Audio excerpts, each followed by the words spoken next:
نبی کریم صلی اللہ علیہ وسلم نے بھی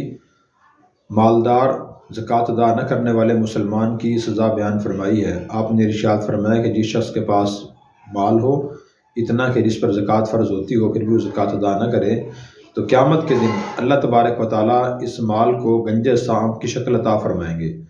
اور یہ گنجا سانپ اس مالدار کے گلے میں لپٹ جائے گا